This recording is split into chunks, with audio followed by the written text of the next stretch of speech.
Isang magandang araw po sa ating lahat, mga kapatid, mga kaibigan. Narito na naman po ang malakas na sigaw na pinangungunahan po ng inyong abang lingkod na si Brother Vincent de la Serna ay magbabahagi muli ng salita ng Diyos sa pamamagitan po ng mga sulat ng Biblia na ito po ay magpapatibay ng ating pananampalataya at lubusang pagkakilala kay Kristo. Mga kapatid, sa umagang ito, gusto kong ibahagi sa inyo ang mga pananalita at panulat ni Apostol Pablo sa mga 1 Korinto, Kapitulo 15, versikulo 1, 2 hanggang 3. Babasahin ko po. Mga kapatid, ngayon ipinapaalala ko sa inyo ang magandang balitang ito na ipinangaral ko sa inyo. Iyan ang magandang balitang inyong tinanggap at naging saliga ng inyong pananampalataya. Naliligtas kayo sa pamamagitan nito kung matatag ninyong pinangahawakan ang salitang ipinangaral ko sa inyo, maliban na lamang kung walang kabuluhan ng inyong pagsampalataya. Sapagkat ibinigay ko sa inyo bilang pinakamahalaga sa lahat, ang tinanggap ko rin na si Kristo'y namatay dahil sa ating mga kasalanan. Mga kapatid, mga kaibigan, 3 puntos lamang ang aking ibabahagi sa inyo ngayon. Ang unang puntos, saligan ng ating pananampalataya. Yan. Pinapakita ni Apostol Pablo na ang saligan ng ating pananampalataya ay walang iba kundi ang magandang balita na sa pamamagitan ni Kristo.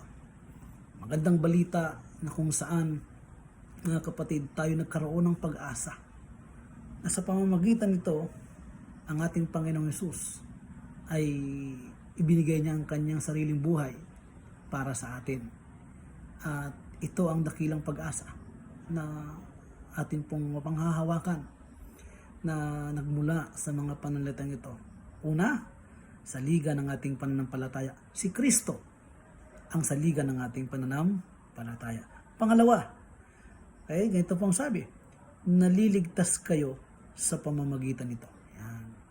Sa saligan ng ating pananampalataya ay maliligtas tayo sa pamamagitan nito.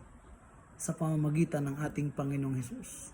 Nagkaroon tayo ng pag-asa sa kaligtasan, mga kapatid, na ito'y ibinabahagi sa pamamagitan ni Apostol Pablo at ibinabahagi din sa kalagitnaan din natin ngayon. Naliligtas tayo sa pamamagitan ni Kristo. Wala na pong iba.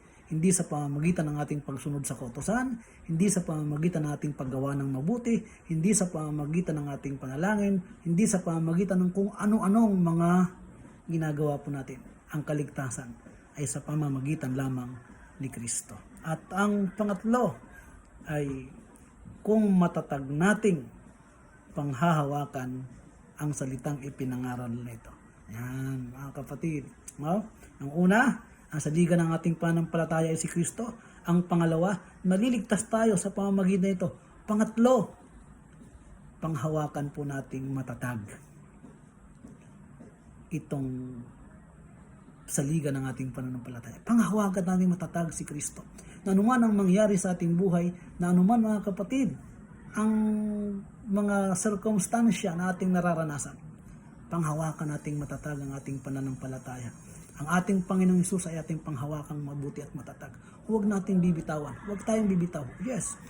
Bagamat tayo nagkakamali, nagkakasala, dumadanas ng maraming problema, huwag natin itong bitiwan. Ang ating pananampalataya kay Kristo dapat panghawakan po natin. Bakit? Sapagkat hindi kinalulugdan ng Diyos ang mga tumatalikod. Hindi kinalulugdan ng Diyos ang mga bumibitaw. Kaya nga po, mga kapatid, meron tayong kasabihan, ang umaayaw ay hindi nagwawagi.